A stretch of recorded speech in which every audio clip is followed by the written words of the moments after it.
Good morning, everyone. It's really great to see you all. And I'm Janet Salisbury, and it's exciting to be here for day 2 of our National Congress of Women series. We've had one or two little glitches with our computers here at the Australian Centre for Christianity and Culture, so I hope you can all see me. Maybe just a few thumbs up around the gallery would be good. Excellent. Many thanks to Johanna McBride, Sally Blake, and a chorus of women for that beautiful video which profoundly captures our theme today, which is weaving. How can we work together across difference to restore climate balance? Not long after I joined a chorus of women in 2006, Johanna introduced me to the African concept of Ubuntu and her song. This simple idea of our interconnected and shared humanity changed me and put me on a path that has ultimately led us all here today. Just a little bit of housekeeping before we go on. We're on a Zoom call, not a webinar, so please keep your microphones on mute. We're recording, but the video will show speaker view, which means it's unlikely that you'll be seen. But if you do have a privacy concern, turn off your video. Otherwise, please keep your video on, as it is great to feel connected. I would like to acknowledge that we are meeting on the lands of First Peoples, whose sovereignty has never been ceded. I pay my deep and heartfelt respects to the elders, past, present, and emerging. Please write in the chat the country where you are from and whatever message of introduction you'd like to share. Here in Canberra, I am on Ngambri-Ngunnawal land, and we are expecting Dr. Matilda House to come and give us a welcome for country. Now, she's actually not here at the moment, and we've had terrible traffic problems in Canberra this morning. So when she does arrive, we'll introduce her to do her welcome. Just a little bit more housekeeping. Please use the chat freely and often. We'll save it and send it to you afterwards. So don't worry, you're not going to lose all those precious things. One of the best things about our day 1 event was the chat, all 40 pages of it. It captured the energy and inspiration in the room that day, and we used it as the basis to plan the day and our other ongoing activities.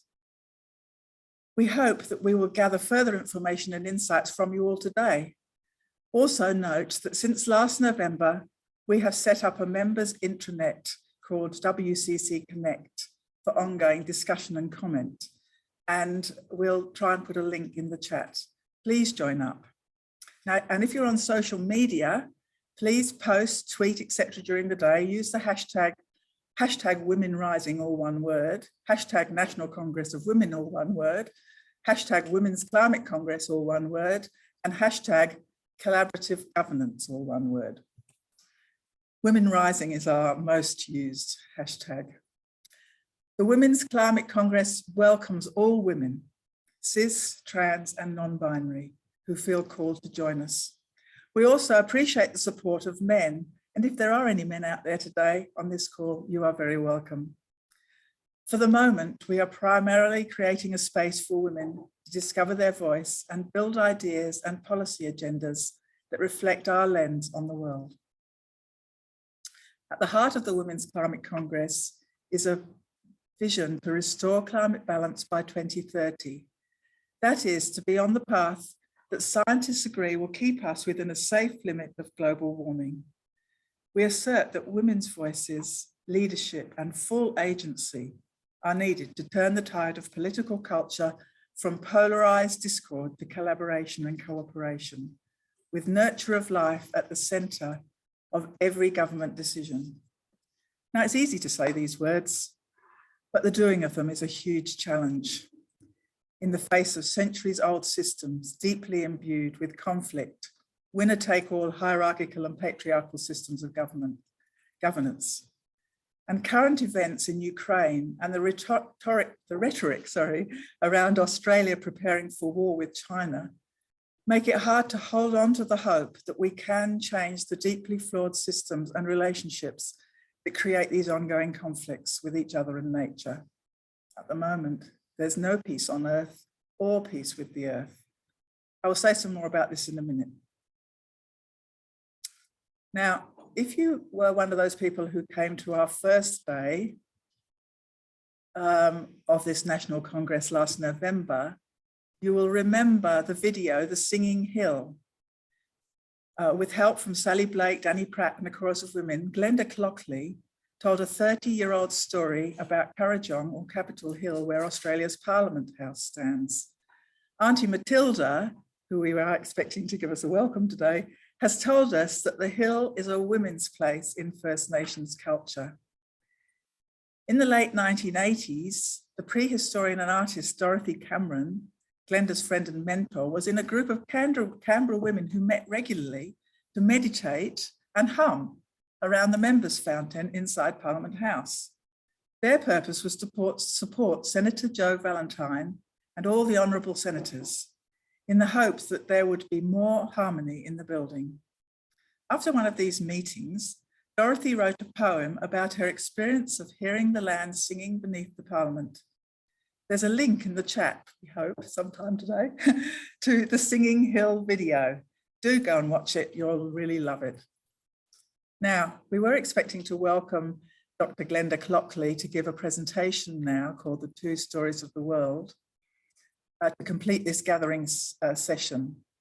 And she was going to speak about some stories of the first peoples of Europe, the ancestors of many of us. Unfortunately, due to COVID sickness, Glenda is actually not able to be with us today. So I'm sorry, you're going to hear a little bit more from me.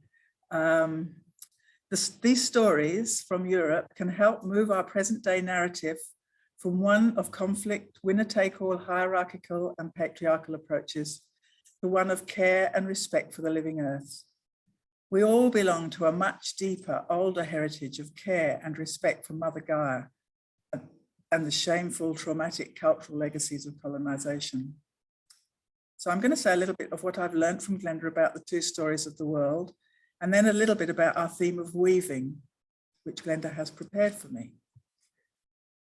So the two stories reflect findings that from the earliest times in Europe, there was an earth-focused culture and organised war was unknown. Like First Nations people in Australia and Indigenous cultures elsewhere, our ancient European ancestors lived peaceably in harmony with nature. There's plenty of evidence of this in the archaeological record, particularly through the work of Lithuanian-American archaeologist Maria Gimbutas, who researched the Neolithic cultures of Old Europe. This was also the field of Dorothy Cameron's life work. And Dorothy worked closely with Professor Gimbutas during her career. In their culture, Mother Gaia, the living earth, was presented in myriad regenerative sacred images of women's bodies. According to Professor Gimbutas, the ancient women-centered cultures were peaceful and egalitarian. She contrasted this with the Bronze Age, when aggressive Indo-Europeans colonized old Europe, imposing domination by warrior kings and their institutions. The result is the hybrid kind of society we live in today, where traumatizing, uncaring leadership often dominates to the great detriment of balance in our planet's complex systems. Maria Gimbutas referred to the way most of us live and love and raise our families and look after each other in the community as the generative substratum. Glenda calls that the first story of the world. But overriding that is the second story of the world, the trauma story. So our job of transformation is to bring up the regenerative ways and generative ways of being, to rebalance our governance and organizational systems. That's a very simple overview of the ideas. In the chat, we'll put a link to a beautiful film of the life and work of Maria Gimbutas, so you can take a look at that. Now, to say a little bit more about weaving as a metaphor for this transformation that we seek. Recently, we were shown a paper by Patricia Shields and Joseph Soeters from 2017, which introduced the term peace weaving. They were writing about constructive approaches to peacemaking and public administration that have many parallels with our hopes and goals and ways of working together in the Women's Climate Congress. Preparing for the program for today's Congress, we found peace weaving to be a lovely metaphor that opens our imagination. Like constructive peacemakers, we're thinking of climate balance, the process of nurturing life, bringing back the balance with nature that has been lost. Like weavers, we're connecting individual, diverse, maybe fragile strings to make fabric that is useful, beautiful, and both flexible and strong. Like effective climate action, peace weaving is a relational process, especially it is a community-based and community-building process. It lifts up the first story of the world. Peace weaving builds positive relationships by working on practical problems and engaging people widely with sympathetic understanding, while recognizing that progress is measured by the welfare of the vulnerable. We've posted the Shields and Soter's paper on the chat. It's a study of the methods of Jane Addams, who won a Nobel Peace Prize for leading the 1915 International Congress of Women and the Women's International League for Peace and Freedom. Jane Addams' life work is deep, endlessly replenishing ancestral well of inspiration for our Women's Climate Congress, as it has been for Canberra's Chorus of Women. Most of the human rights advances in the past century were set in train as Jane Addams led the 1,300 women from 12 warring and neutral countries who gathered in The Hague for the 1915 Congress. And do you know what day that Congress started on in 1915? The 28th of April. So we have a bit of an anniversary today, and we can be thinking about feeling a special connection perhaps to those women. And it was in the middle of First World War.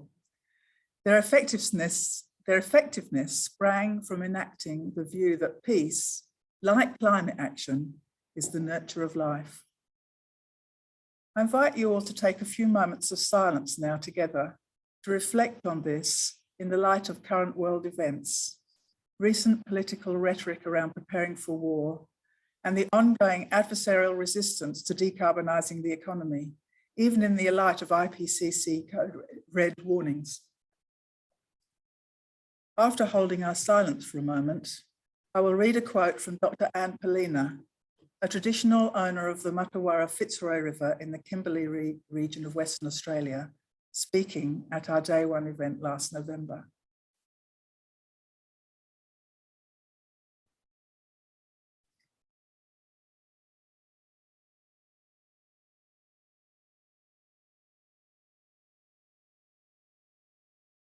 So, we can dream, we must dream, and we must send the dream out, and we must actualize it.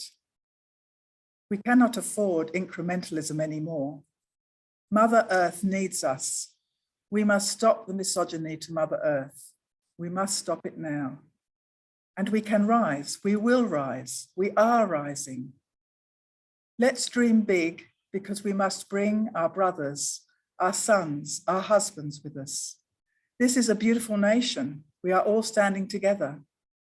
We must rise and save our planet for young people. They are not in the future, they are living now. They have needs now. And I believe the leadership of women is rising across the planet, across the nation, and we are doing good work.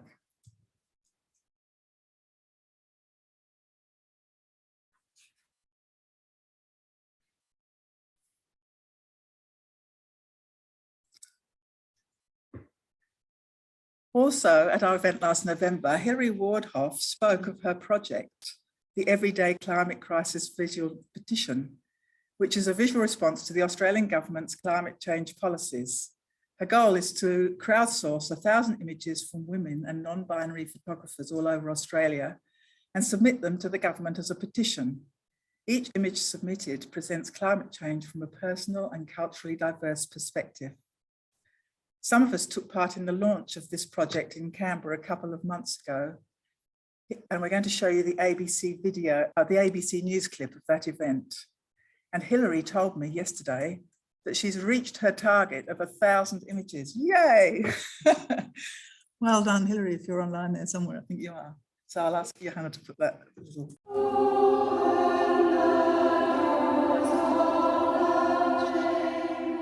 The impact of the 2020 bushfire season left its mark on the landscape and the Australian people. For Hilary Wardhaugh, it also sparks an idea. Within the ash were millions of ladybirds. You could still see them, so they hadn't been burnt, but they were all dead. It was heartbreaking, and that's why I wanted to start this project. Her idea was to source 1,000 photos from women and non-binary people showing the impact of climate change, with images from across the country by photographers of all ages and abilities. I think for my own generation there is a sense of hopelessness and despair. This is something really serious. The aim is to eventually provide the project as a petition to Parliament on World Environment Day in June. What I hope to do is that we have the Prime Minister at the time hold our petition up in Parliament rather than a lump of coal. The bushfires provide a key theme of the petition. What politicians need to realise is that privilege does not shield you from climate change. There was a huge pall of smoke over the whole of Sydney. Everybody choked in that smoke. It wasn't just, left-wing hippies. But the project also tries to look at how climate change impacts individuals. There's been a lot of images where people have done something quite creative in response to how climate change makes them feel. Above all, though, is a message that leaders need to act quickly. I think that there's something very, very strong in a personal testimony, and if you have 1,000 of them sitting in front of you, you would have to be a psychopath to be able to ignore it. The hope that if a picture is worth 1,000 words, then 1,000 pictures will lead to change. Peter Lusted, ABC News, Canberra. Thank you very much, Johanna.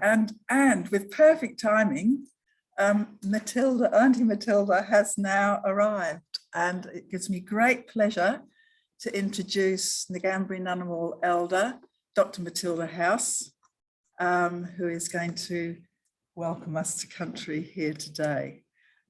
So I'll hand over.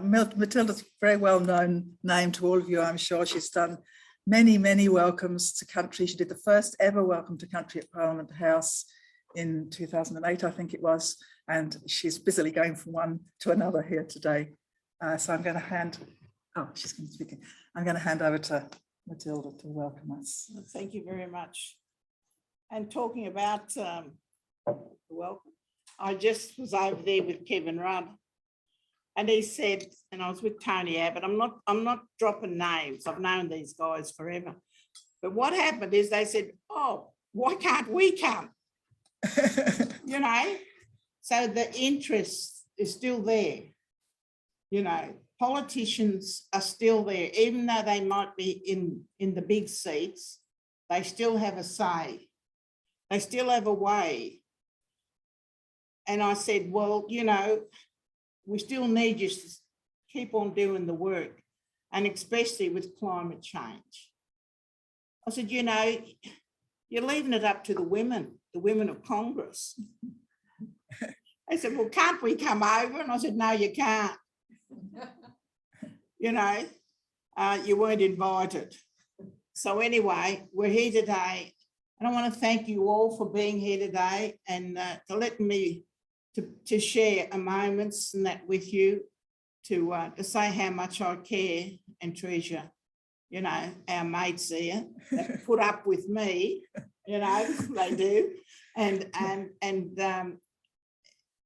to share knowledge and to share some of the things that needs to be done to help, to look after for the sake of our children and our grandchildren and our great-grandchildren. Because it's there why we got our bums on seats today to protect their future. Protecting their future is what we all have to think about. Because if we don't, then they will grow up saying, well, why didn't you? What happened? And that's how kids talk these days. If they want to know something and nothing happened because you were part of it, but you didn't do nothing, then that's the saddest part about life. Because doing something means you were there to help, care for the future. I mean, the future's coming up we are here now, and we have to do something about what climate change and what it means. It means more than picking up a piece of paper or putting a piece of stick aside, or doing things that harm the future for our children. So we have to be very careful, and we have to maintain always the dignity of looking for the future and to make sure it's there, because we want to say we did something. We can't do everything, but let's do something. It doesn't mean much, but to me, in my lifetime, it means a lot, doing something. Because you can ever, nothing can take it away from you, ever, by protecting what we're all here today for, and all those that are around Australia or wherever, maintaining the health and well-being of country and maintaining the health and well-being of the future for our children. And as an Aboriginal person growing up in parts of the land around here, I didn't know it at the time, but my grandparents and my great-grandfather, they did things to help and protect the future as well. That's why I'm walking around here knowing that the knowledge, what they did for me, my brothers and sisters, is still there now to pass it on to the future that's coming up. So I want to welcome you all here to the land of Ngambri-Ngunnawal, and to help us all to be together, to be as one, and to care and share. And this is how climate change will happen. Nothing's going to happen overnight, but we've got to make a stand sometime, somewhere, and somehow. So let's just touch ourselves on the shoulder, and say, let's do this. Let's do this. Wakey, wakey. Let's do this for the future. So thank you and welcome. Thank you.